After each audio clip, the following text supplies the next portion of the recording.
Yes, guys, so today is Sunday the 16th of August. We have another pre-week analysis where we will be looking at DXY, the dollar index, GBPUSD, EURUSD, gold, and then I'm also going to touch on NASDAQ and ES, so the SPX basically, and we will have a look at what they're looking like on the 4-hour and the hourly and see if we can get a bit of a weekly narrative for it. So without further ado, I'm going to clear this DXY chart and we're going to start afresh.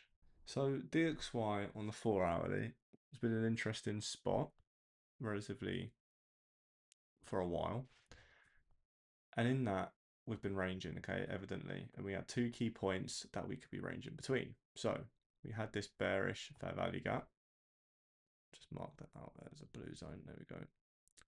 That we respected once, came back, respected it a second time, and now we've respected it a third time. So this is clearly a key area where orders are coming in and being executed, okay? Secondly, we are reacting to something in here which we understand is a daily order block, okay? So we have this daily order block here, the last move to the downside before the push higher. And if we want to scale that in slightly, then we can just see that this was the last bearish move before the push higher, and that DXY is moving between those 2 points. So given DXY is somewhat trapped between these 2 points, what is the next key thing to do? Where could price go next, at least from a higher time frame perspective? But for us to see that, we're actually going to need to scale out slightly. So the daily is quite evidently demonstrating some areas for price to move potentially upwards. So we have these unmitigated bearish fair value gaps up here, so gaps in price, inefficient moves that we could see price mitigate to the upside before a potential move lower. Similarly, however you say that word, we have got bullish fair value gaps, bullish inefficiencies, which we could see price come to before DXY potentially goes higher. However, what is most probable in this near-term price action?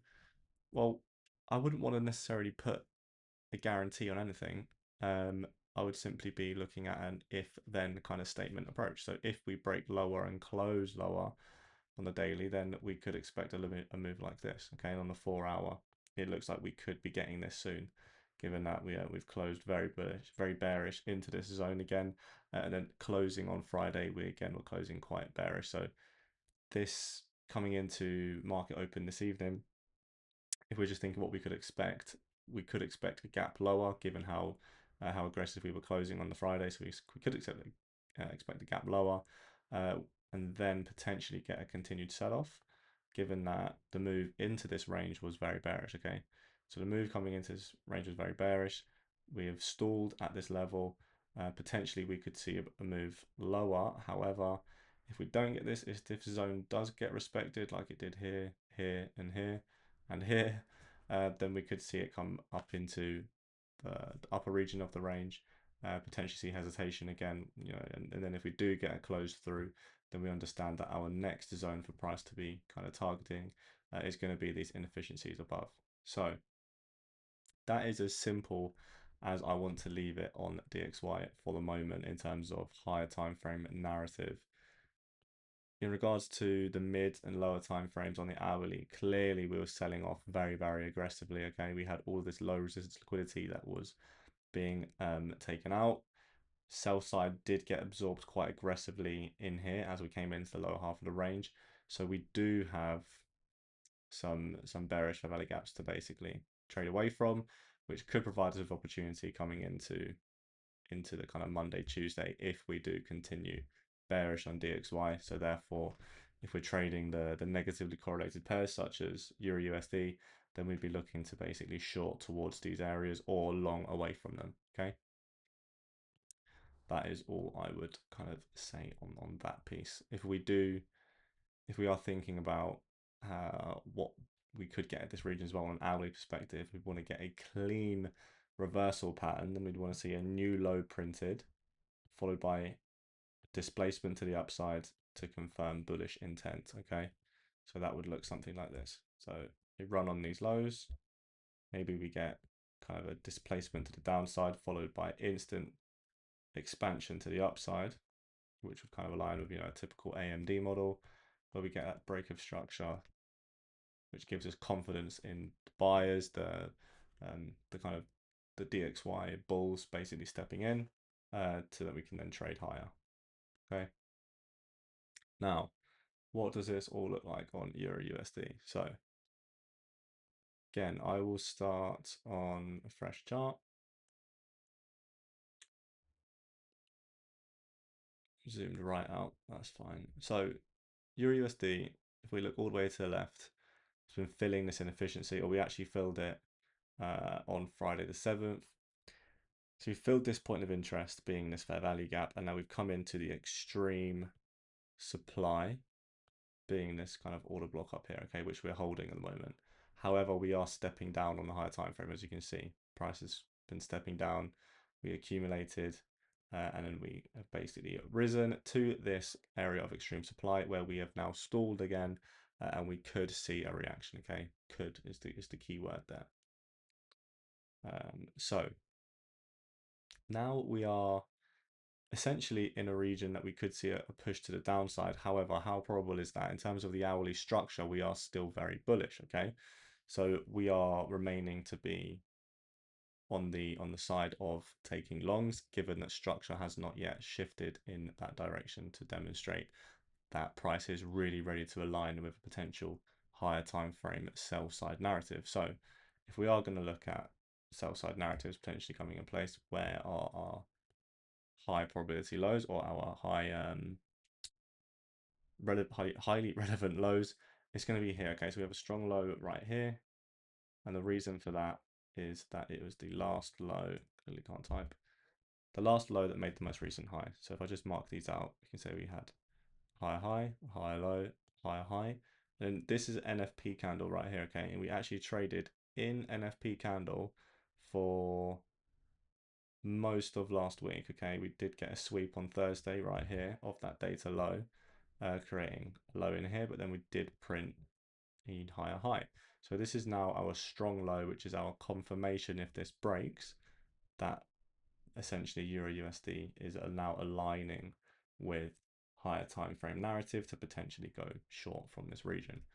However, again, like I said, that needs to be broken first. So in the meantime, we're going to be looking at high quality trades, buying low, selling high, in the region of discount, okay? Because we are looking to essentially get long until proven otherwise. So this is our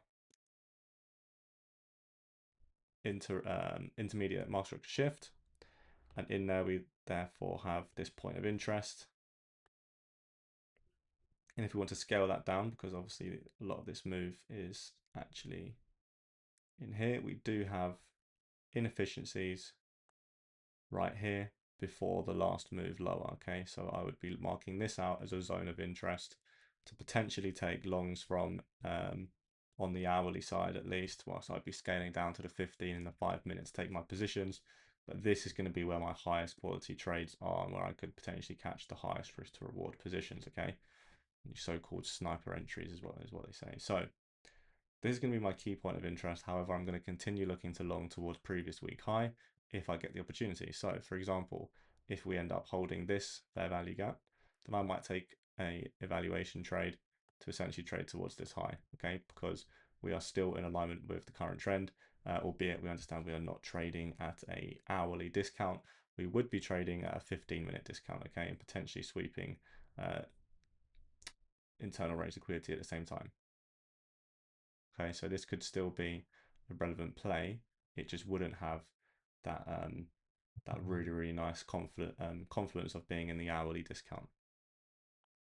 That is all. So this is what EURUSD looks like for me coming into the week. In terms of GBPUSD, just switch to this one here. As you can see, very similar story. I've already got GU marked out actually from Friday's live with the mentees. So GU looks almost identical. Just make sure that is, yeah, very easy. So GU ultimately printing high highs has been for a while. We've been respecting bullish fair value gaps. disrespecting bearish fair value gaps.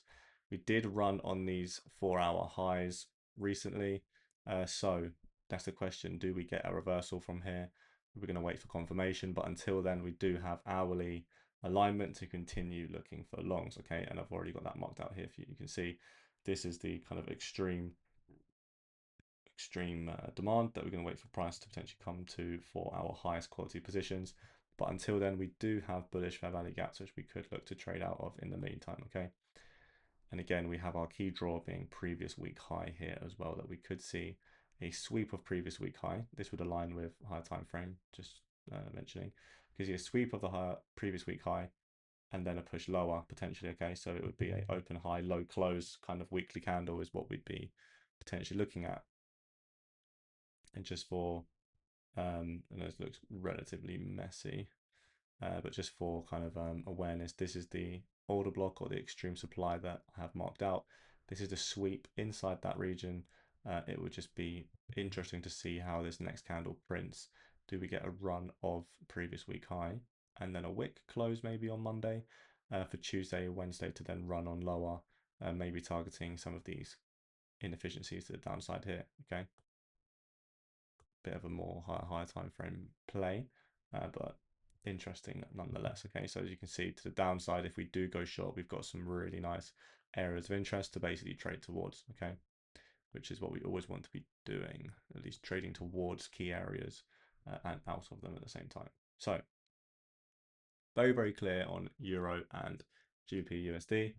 In terms of gold, again, I'm going to just start on a fresh chart on gold. I need to pull this up. So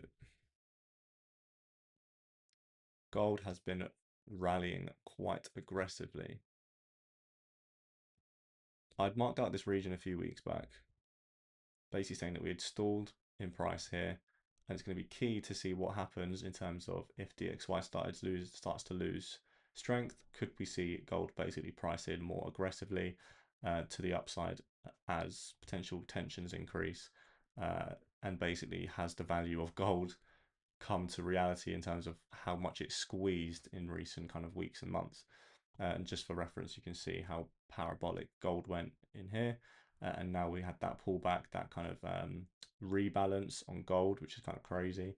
And we basically stalled at this level here. Okay, so this previous level that price had kind of reversed to, bound structural lows, orders have then basically come in to push gold higher. We're at that, we came to that same kind of area, and now we've pushed higher. So this is ultimately really key in essentially our bias when it comes to gold now. We look left, we're reacting outside or in a kind of bearish point of interest, being this order block right here. We also have a shift on the 4-hour, okay? So the shift on the 4-hour is potentially a play for us to trade the rebalance of the last very aggressive bullish push. So if we have this push now on gold, we've already rebalanced as well, so we're already in a key area to potentially get involved from a higher time frame perspective. And when we look at potential targets to the downside, we have all of these lows here. Okay, we have this low that we could target. We have resting liquidity in the form of imbalances here, and here, and this region of previous accumulation where buyers and sellers were essentially balanced in terms of volume. So we could essentially trade all the way to this region and potentially have quite clean shorts all the way down, hopefully. But it is gold at the end of the day, so you get what you're given. Okay, so this could be what it looks like from a 4-hourly perspective on gold if we do get that. Assuming that we don't potentially, and you see how bullish the daily is, potentially we do just get a run higher. And the hourly, as you can see, is actually trading bullish now. And as you can see just here, if I just mark out the highs and the lows, we had a high, low, high, and then we broke this low, lower high, lower low, and then we created the shift right here. Okay, so we did break structure to the upside on the hourly, which means the hourly is now bullish, the daily is bullish, 15 minutes bullish. The only thing that doesn't align is the 4-hourly. So question is, was it a sweep of these lows to then go higher? Potentially, okay, given that we have multiple timeframes actually aligning bullish, but the narrative does also make sense to potentially get short. So just one to be conscious of. For myself, I'm going to be waiting for a little bit more confirmation to essentially take longs, but at the same time, I'm not going to be rushing into shorts unless we get hourly kind of confirmation. So what could the hourly confirmation really look like? Essentially, I'm going to be waiting for, well, I say that actually, we do have an hourly change in state of delivery. Potentially, not quite, not quite. So if this was the highest point, then the change in state on the hourly is going to be here, which would be the first indication of alignment with the 4 hourly. And then that could be the start of opportunities to get short from a day trading perspective. However, if we do just continue trading up and we, for example, hold this fair value gap, then we could use this as a potential point of interest to get long from and trade highs such as these in here. Okay, so this is going to be have resting liquidity above it, which institutions are going to be targeting to facilitate moves. Okay, and that could be either to the upside or the downside, but we can target those.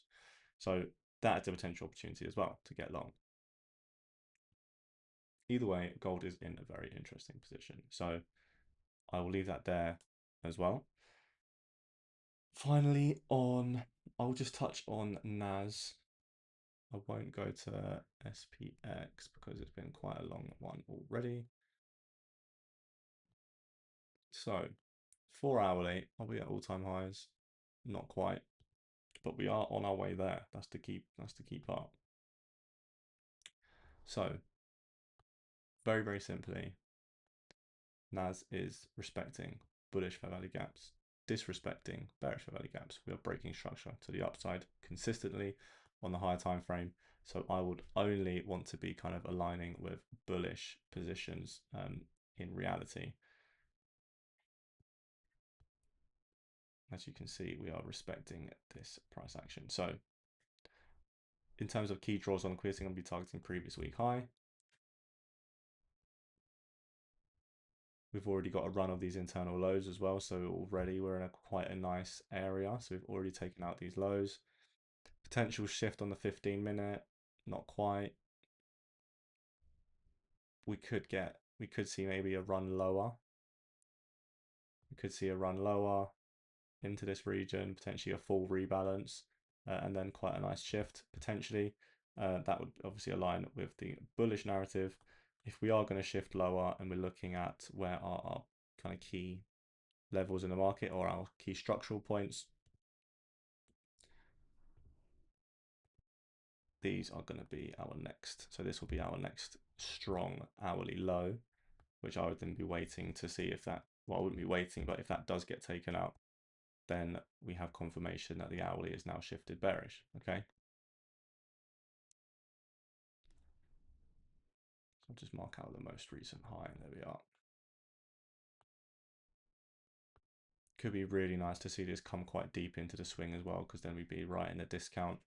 It would align really nicely with this region of interest being when we broke structure here. So the last retracement was here. This would be our kind of order block zone. So to get that confirmation in here could be really, really nice. So we'll wait and see. But until then, if we are trading on the lower time frames, I'm essentially just going to be looking to long NAS towards the highs, because I really do just see it going towards all-time highs. There's not a lot kind of stopping it in terms of inefficiencies. There's nothing. I mean, obviously we'll see some pressure from people getting out early, like here and here. We could see some wicks on the hourly, but daily and weekly price action, I do see these just kind of getting run through. I'll be very, very honest. That's just kind of me speculating, so take that with a pinch of salt. But as you can see, NAS does typically just take all-time high. So unless we've shifted and we're starting to roll over, it does look like this was a little bit of a grab, and this was kind of the correction right there. So for me, I am going to be targeting all-time highs from a higher time frame perspective. Cool. So I will leave that there. I hope that was informative. I hope it was clear. If it wasn't, roast me in the comments. Send me a DM on Discord if you're watching the recording, or DM me on Instagram if it wasn't clear. If you've got any questions, I'm always happy to answer those. Hope you have a good trading week. I hope you all manage risk accordingly and don't blow your accounts. You're going to blow them at some point, but don't just blow them out of stupidity, is what I'm saying. Either way, over and out. Cheers, guys.